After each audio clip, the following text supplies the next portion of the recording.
अब हम जरा विचार करें, हमारा लड़का ज्वारी हो जाए चलेगा, शराबी हो जाए चलेगा, अपराधी हो जाए चलेगा, और कोई दुराचारी दुर्गुणी हो जाए चलेगा, लेकिन लड़का साधु सन्यासी हो जाए तो?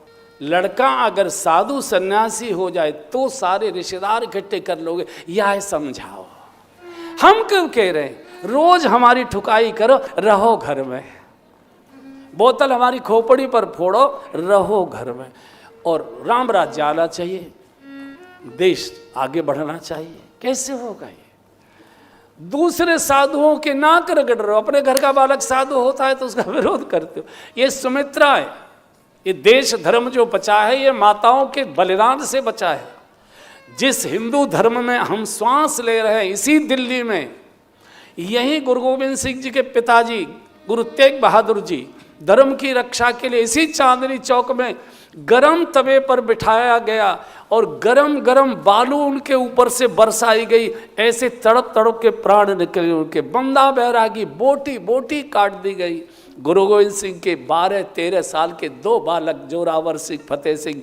आप जाते हैं जलंधर की ओर को, जब जाते हैं तो अंबाला से निकलते ही सरहिंद नाम का एक छोटा सा कस्बा है, तो सरहिंद में आजकल वो गुरुद्वारा बन गया। वो सरहिंद के नवाब का किला था, उसमें अंदर जाइए, प्रवेश करिए, ककैया ईंट की वही 500 साल पुरानी दीवारें खड़ी हैं जिनमें गुरु गोविंद सिंह के दोनों छोटे 13-14 साल के बालकों को जिंदा दीवारों में चिनवाया गया था। आप कल्पना करिए, गर्दन काटी जाती तो आराम से प्राण निकल जाते।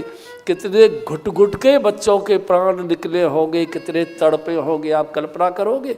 और दादी को सामने बिठाया गया था। माँ से ज़्यादा बच्चे पोते दादी को प्यारे होते, लेकिन जिसके गर्भ से गुरु गोविंद सिंह जी जैसा शेर सिंह ने जन्म लिया, दादी देख कर बेटा सिंह की संतान हो, कोई घबराने की जरूरत नहीं, हिंदू कभी मरता नहीं, बार बार जन्म लेता है, बार बार जन्म लेता है।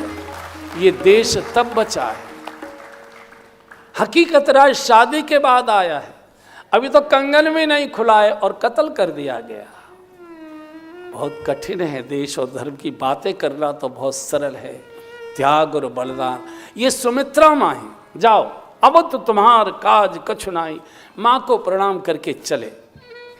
मानस में तो गोस्वामी जी ने वर्णन नहीं किया, हमने अन्य ग्रंथों में पढ़ा है, संतों के मुख से भी सुना है कि लक्ष्मण जी उर्मिला जी को भी मिलकर आए थे। उर्मिला जी का जो भवन था बिल्कुल सुमित्रा जी के बिल्कुल पास था। जब मिलकर चले सुमित्रा जी को, तो लक्ष्मण जी के मन में आया अगर उर्मिला से बिना मिले चला गया तो 14 वर्ष के बाद लौट के आऊँगा, उर्मिला जीवित नहीं मिलेगी, रो रो कर प्राण छोड़ चुकी होगी। और अगर मिलकर जाता हूँ तो इतना रोएगी, साथ जाने की जिद करेगी, आग्रह करेगी कि जब जानकी जी अपने पति के साथ जा सकती है तो मैं क्यों नहीं जा सकती। साथ लेकर जाया नहीं जा सकता और बिना मिले चला गया तो मैं लौट कर जीवित पा नहीं सकता। लक्ष्मण जी शास्त्र में धर्म के प्रतीक है। आज धर्म संकट में आ गया, डरते डरते आ रहे कैसे करूं। और इधर उर्मिला जी को ये जानकारी हो चुकी है अपनी सेविका के द्वारा कि राज तिलक महोत्सव अब बदल गया है, भगवान का 14 वर्ष का वनवास हो चुका है भगवान जानकी जी के साथ, और आर्यपुत्र लक्ष्मण जी भी उनके साथ जा रहे हैं।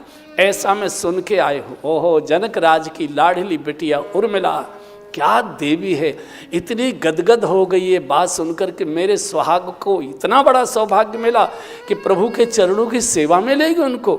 पिताजी को पत्र भेजूंगे, पिताजी हमारा जीवन धन्य धन्य हो गया, मेरे पति को, मेरे सुहाग को प्रभु की सेवा मिली, उनका सानिध्य मिला।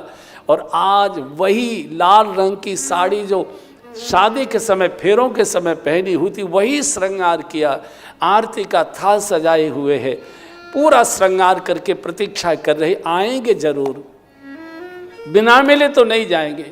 आरती उतारूंगी, तिलक लगाऊंगी, प्रणाम करूंगी, शुभकामनाएं दूंगी, पिताजी को पत्र भेजूंगी। लक्ष्मण जी घबरा रहे हैं कि उर्मिला रोएगी तो क्या होगा, कैसे मैं जा पाऊंगा।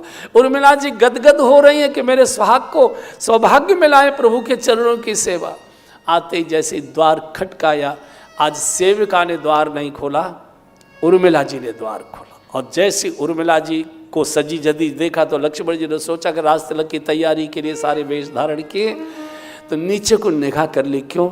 क्योंकि लक्ष्मण जी की आंखों में आंसू थे। पूछ सकती है आप रो क्यों रहे हैं, तो रास तिलक महोत्सव का समय है और बताऊंगा सारी घटना, तो रोएगी। जब जानकी जी अपने पति के साथ जा सकती तो मैं क्यों नहीं जा सकती? तो उर्मिला जी समझ गई कि मेरे पतिदेव संकोच में आ गए, और जो पति को संकोच से निकाले उसी को पत्नी कहा गया है। पत्नी का अर्थ ये जो पति का पतन न होने दे, पति को गिरने न दे, उसी को पत्नी कहते। उर्मिला समझ गए। उर्मिला जी ने लक्ष्मण जी के दोनों कंधे पकड़े, आर्यपुत्र सामने देखो। वीरों की परीक्षा संकट के समय हुआ करती है। आपको शायद ये भ्रम होगा, भय होगा कि मुझे कोई घटना की जानकारी, मुझे पूरी घटना की जानकारी है, और आप इस घबराहट में है कि मैं साथ जाने की जिद करूंगी। ध्यान से सुन लीजिए, जिद करना तो बहुत बड़ी बात है। मैं मन में इच्छा भी नहीं लाऊंगी कि आप मुझे अपने साथ लेकर चलें। मैं योगी राज जनक की बेटी हूं, मैं किसी भोगी की गोद में नहीं खेली, योगी राज जनक की गोद में खेली हूं। इतना जब उर्मिला जी ने बोला, लक्ष्मण जी एकदम छाती से उर्मिला जी को लगा दिया। उर्मिले, तुमने मुझे गिरने से बचा लिया। और पत्नी कहते हैं इसको है जो हर परिस्थिति में पति को साध के रखे, चाहे वाणी से साध के रखे, चाहे आंसुओं से साध के रखे। पति को जो साध के रखे। अंदर गई है, आरती का थाल सजा रखा था, आरती उतारी है, तिलक लगाया है, थाल रखकर जब शीश रखकर चरणों में लक्ष्मण जी के प्रणाम किया है, तो हाथ जोड़कर घुटने टेककर एक ही बात उर्मिला जी ने कही, पतिदेव आप भगवान की सेवा में जा रहे हैं, ये मेरे सुहाग का सौभाग्य है, लेकिन मेरी भी एक आपसे प्रार्थना है। क्या है देवी? बोले आप जा रहे हैं, जब तक आप वन में रहेंगे मैं अपने सुहाग को नहीं उतारूंगी, ये जो आरती का थाल है इस दीपक को नहीं बुझने दूंगी, और महल के द्वार बंद नहीं करूंगी। मेरे दीपक को धोखा नहीं देना, वापस लौट कर आ जाना। और 14 वर्ष तक उर्मिला जी ने अपना श्रृंगार नहीं उतारा। 14 वर्ष तक उर्मिला जी सोई नहीं। 14 वर्ष तक उर्मिला जी ने अन्न का सेवन नहीं किया। 14 वर्ष तक उर्मिला जी ने द्वार दरवाजे बंद नहीं किए, और 14 वर्ष तक उर्मिला जी ने दीपक नहीं बुझने दिया। शास्त्र कहता है कि मेघनाथ लक्ष्मण जी के बाण से मारा गया। केवल इतना ही सत्य नहीं है, सत्य यह है कि मेघनाथ उर्मिला जी की तपस्या के तेज से मारा गया था। इतना तप इस महिला ने किया था।